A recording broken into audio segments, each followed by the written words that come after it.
Every day, millions of people type a prompt and watch a problem disappear. A mother generates a weekly meal plan in seconds. A student condenses a 50-page history chapter into 3 bullet points. A manager drafts a delicate HR email without agonizing over the phrasing. There is no waiting, no drafting, and no deliberation. The solution simply scrolls across the screen, fully formed and perfectly formatted. Even with early search engines, acquiring knowledge required deliberate human effort. We were hunters, sorting through pages of links, extracting fragments of information, and piecing together the answers ourselves. Generative models remove that step. They bypass the search and synthesize the final product, handing over the prize without demanding the work.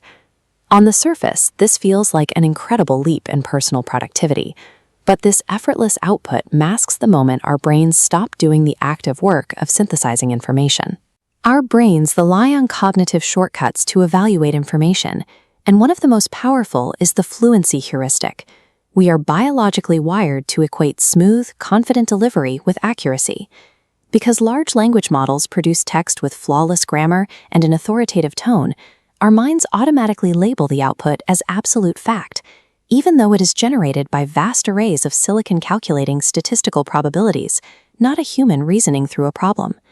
This unquestioned trust triggers a secondary psychological trap known as the ventriloquist effect. Because we write the prompt that initiates the response, we assume the role of the puppet master.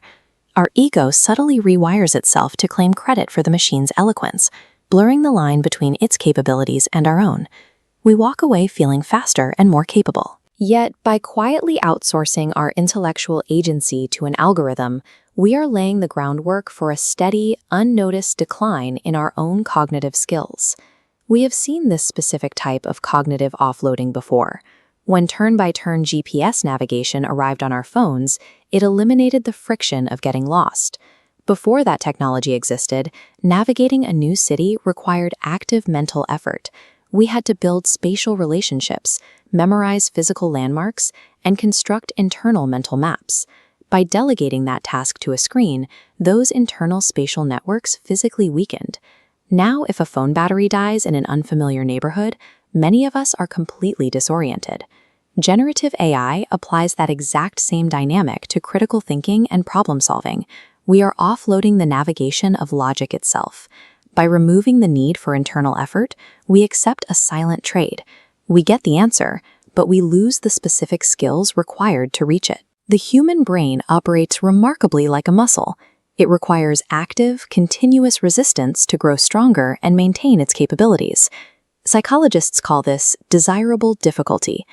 The struggle to recall a fact, synthesize 2 opposing ideas, or solve a complex equation is the required mental weightlifting that builds deep intuition and transferable skills.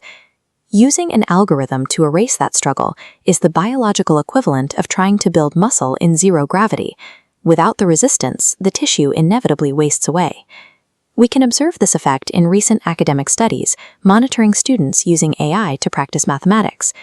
This chart illustrates the results of an experiment comparing the volume of practice problems completed against the students' actual scores on a conceptual exam. The data reveals a stark paradox.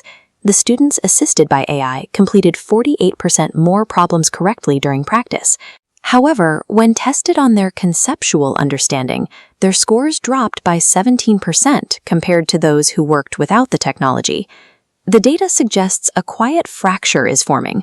On one side are the users who see only the correct answer. On the other are those who still value the mental process required to understand it. The answer is not to abandon the technology.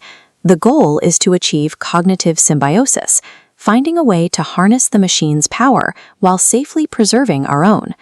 This requires a practice known as friction intentionality. We must deliberately choose to reintroduce struggle and speed bumps back into our daily workflows. One effective method is reverse prompting.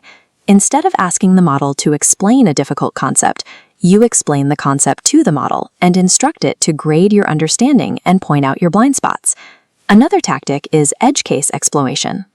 You push the AI to find flaws in its own logic, forcing it to argue opposing viewpoints, so you can actively evaluate its reasoning, rather than blindly accepting its first answer. By intentionally choosing the hard way, you force the machine to act as a coach rather than an oracle. It keeps you firmly in the driver's seat. Generative AI offers a massive expansion of our computational reach, but that reach remains entirely subordinate to our choices. The next time you open a chat window to solve a problem and you stare at that blinking cursor, you have a decision to make. Are you using this tool to expand your mind, or are you paying it to do your thinking for you?